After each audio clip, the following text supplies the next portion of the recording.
Welcome to the Deep Dives, brought to you by the Nepali Diaspora Network. Where we unpack your sources and really get to the core of what matters. Absolutely. And this deep dive, well, it's all about sifting through the latest news, views, and insights coming out of Nepal. We want to bring you the most important nuggets. That's right. We've got a stack of sources here shared by a listener who's keen to understand, the current pulse of the nation. Right. From big economic news to some pretty significant social and political things happening. Big announcements, yeah. Our mission today is really to guide you through these recent developments. We're talking mainly about Nepal's ambitious new budget, a significant national day being marked, and some very visible public sentiment out there. We want to help you quickly grasp what's going on and, importantly, why it matters. Okay, then. Let's unpack this stack and dive right in. Let's do it. So the biggest piece of news, it seems, dominating our sources is the unveiling of Nepal's budget for the fiscal year 2025-26. It's a massive number. It really is. Rs 1.96 trillion. Yeah, and what the sources jump on straight away is that this isn't just the highest ever budget figure. It's a significant increase, about 5.6% larger than the current fiscal year. Okay. And it comes with some pretty bold targets. They're aiming for 6% economic growth and trying to cap inflation at 5.5%. 6% growth. Okay, so big number, big goals. How does the budget plan to actually achieve that? Where's the money going? Well, a substantial chunk, Rs 582.83 billion in total, is going to the provincial and local governments. Right, through grants and revenue sharing. Exactly, based on recommendations from the National Natural Resources and Fiscal Commission, so Right. reflecting that federal structure. And where else? What sectors are getting a boost? That's where it gets really interesting. The sources highlight specific tax breaks, incentives, really designed to stimulate growth in areas they see as, future drivers. Like what, for example? Like the IT sector, big focus there.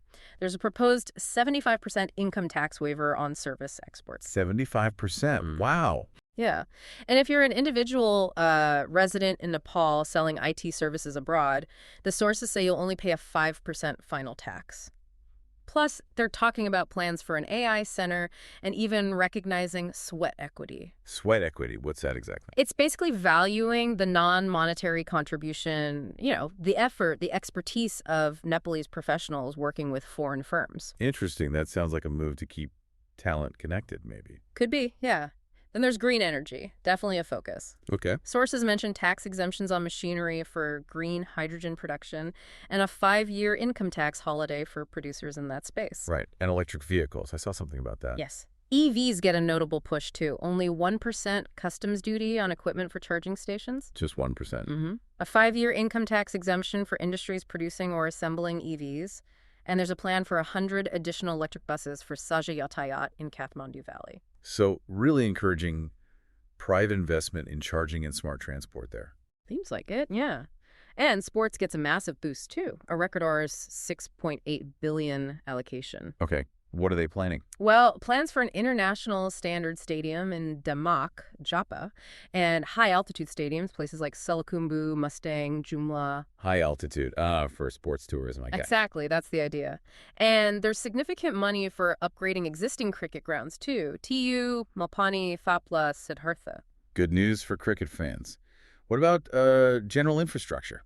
Well, sources point to RTES 4.15 billion allocated to finally turn Triphuvan International Airport into a boutique airport, reflecting Nepalese culture. That plan's been around a while, hasn't it, since 2019? It has, yeah. Progress is also noted on the Kathmandu-Terai Expressway. That's crucial. Specific targets this year for roads, tunnels, bridges. It's got Rs 24.49 billion allocated. Okay. They also mention expanding petroleum infrastructure and transmission lines. Standard stuff, but important. Right. And on the social side, health, education. Health budget is up to Rs 95.81 billion. A key detail here is Rs 10 billion for the health insurance program. And there's a promise to restructure it and settle pending claims within a year. That's a big deal for many. Definitely. Also plans for burn units in all provinces and free cancer treatment for kids under 14 at Conti Hospital. That's significant. And education. Always a big slice of the pie. It gets the highest allocation among ministries, yeah. Yeah. RSS 211.17 billion. But interestingly, What? the sources note it's actually a slightly smaller percentage of the total budget compared to last year. Oh, really? Yeah. And still, way below global commitments. But they are continuing programs like midday meals, that's Rs 10.19 billion for about 2.8 million students, Okay. and free sanitary pads, Rs 1.29 billion for 1.3 million girls. Also an increase in pay for early childhood development facilitators and school staff, that's Rs 10.16 billion. Right. And plans to attract foreign students with free visas, and an umbrella law for higher education. Okay. And what about the old age allowance? That's always a sensitive topic. It is. The sources clarify the eligibility age is going up to 70. But, and this is important, only for new recipients. Okay, so existing people are fine. Exactly. Existing beneficiaries and specific vulnerable groups maintain their current eligibility. So it's a phase change. Got it. Any other sort of standout points from the budget details? A few interesting ones. Mandatory pesticide testing for agricultural products. Good. A cut of 4,600 smaller development projects under Rs 30 million from the federal budget. Seems like a move to focus on bigger projects. Consolidating, maybe? Possibly. They're also looking to sell 30% of Nepal Telecom shares. Civil servants get a higher dearness allowance up to Rs 5,000, but sources say there aren't resources for a full salary hike. Right. Cost of living adjustment, but not a raise. Pretty much. Yeah. And tackling the cooperative crisis, freezing assets and passports of fraudsters involved. Okay, that's been a big issue. And maybe one of the most significant policy shifts mentioned, Yeah. allowing Nepalese industries to actually invest abroad. Oh, wow. How would that work? Sources say they can use up to 25% of their export earnings for overseas ventures. Okay. With a requirement to bring back, repatriate 50% of the profits. The stated aim is to help domestic companies go global. That is a big shift. So how's the private sector taking all this? What's the reaction? Well, our sources quote leaders from FNCCI and NCC, the big business chambers. Right. And they seem cautiously optimistic. They welcome things like the SEZ incentives, that investment abroad allowance, removing Exxon codes. That simplifies import-export, right? Exactly. And recognizing IT and hotels as special industries. So some positive noise there. Okay, cautiously optimistic. But there's always a but, isn't there? The sources mention concerns, too. Oh, absolutely. The biggest one consistently highlighted is implementation. Ah, the classic problem. Right. Economists, private sector reps, they all point to Nepal's history of underspending, especially capital expenditure. How bad is it? The sources mention an average shortfall of about 35.3% over the last 9 years. Wow, over a third isn't spent. Why? Well, the usual suspects, according to the sources. Bureaucratic inefficiency, poor planning, rapid staff turnover, lack of coordination between different government levels. And this leads to that Asur Bikash thing. Right, exactly. That frantic, last-minute spending rush in Azar, the final month. Which often means poor quality work. Critics argue it hinders real economic growth, yeah. And economists quoted also call the revenue targets in the budget ambitious, given the current climate. So it really raises this huge question, doesn't it? How does the government bridge this gap?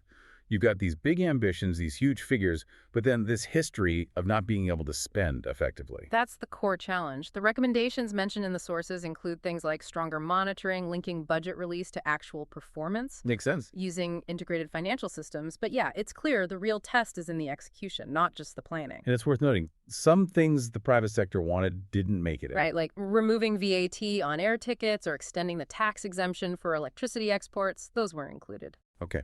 A lot to digest on the budget. Let's shift gears a bit. Our sources also cover recent social and political events, like the 18th anniversary of Nepal's Republic Day, May 29th. Yes, that was marked with a special ceremony, Tundikil in Kathmandu, celebrating the end of the monarchy back in 2008. Right. President, VP, PM all attended.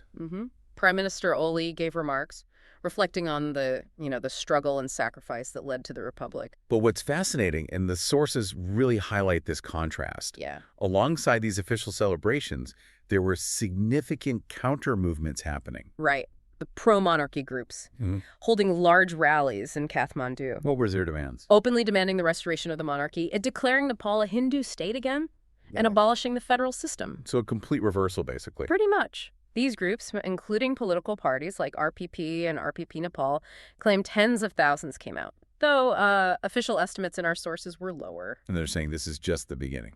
Yeah, vowing to continue protesting until their demands are met. Some leaders apparently made pretty strong statements, too. Like what? One suggested the Constitution might need to be, quote, torn apart on the streets. Strong language. Wow. Given there was violence back in March at similar protests, what was security like this time? Heavy. Sources say thousands of personnel were deployed. They strategically kept the pro-republic and pro-monarchy groups separate to prevent clashes. And did it work? Was it peaceful? Apparently, yes. Despite some claims from the royalist groups about supporters being stopped, the rallies themselves on Thursday reportedly passed largely peacefully. So you have the state celebrating the republic, but at the same time, these very visible, organized calls for a return to the monarchy. It points to a real tension, doesn't it? It really does. An unresolved tension about national identity, the system of governance. It seems the republic hasn't fully settled things for everyone. It raises questions about ongoing political dynamics. Okay. Beyond the budget and the politics, what else did the sources touch on? Other recent developments. A few things impacting daily life. Transportation disruptions, for one. Oh, yeah. What happened? Public transport in Gandaki province stopped. A strike by entrepreneurs protesting new ride-hailing regulations, and there were threats of a nationwide suspension, too. Not good. More travel trouble. Yeah, floods swept away temporary diversions on the Narayang-Hatbutwal Road. Vital section blocked, hundreds stranded, apparently. Oh, dear. Monsoon season challenges starting early. Seems like it. And on the railways, Nepal sent its 2 trains to India for scheduled maintenance. Okay, needed upkeep. Did they get a replacement? They did, but the sources note the replacement train doesn't have air-conditioned coaches. So maybe less comfortable for passengers. Could be. Education also had some worrying trends highlighted in the economic survey that came with the budget. What kind of friends? Well, while overall student retention rates slightly improved, the net enrollment rates actually went down. Down. At what level? Both basic and secondary levels over the past 2 years. Why is that happening? Sources suggest reasons like migration to cities hitting rural schools, plus declining birth rates. It's leading to school consolidations in some areas. Right. Complex factors at play. And finally, disaster preparedness. The government's prioritizing strengthening the early warning system, especially for rainfall-induced disasters. Getting info down to the local level quickly. Exactly. Timely communication down to the ward level, using data from the Department of Hydrology and Meteorology. That's the focus. Okay, so we've covered a lot. The huge budgets, the political debates, infrastructure plans, social programs, transport issues, floods. Why does all this matter to you, our listener, especially if you're part of the global Nepalese diaspora? Well, fundamentally, these events shape the economic landscape back home. That budget highlights potential opportunities, IT, startups, green energy, Right. and that new policy allowing investment abroad. That could directly impact you if you're a diaspora entrepreneur or thinking about partnerships. So understanding the goals, but also those implementation challenges we talked about, is really key if you're considering investing or doing business in Nepal. Absolutely. And the political climate, the Republic Day celebrations side by side with those protests, that affects stability, the future direction of the country. Which is crucial info just for staying connected. Understanding the context for family and friends, maybe planning future trips or engagement. Definitely. And the details on things like education enrollment, health insurance claims, road blockages, they impact the daily lives and well-being of people in Nepal right now. Gives you insight into the realities on the ground, beyond just the big headlines.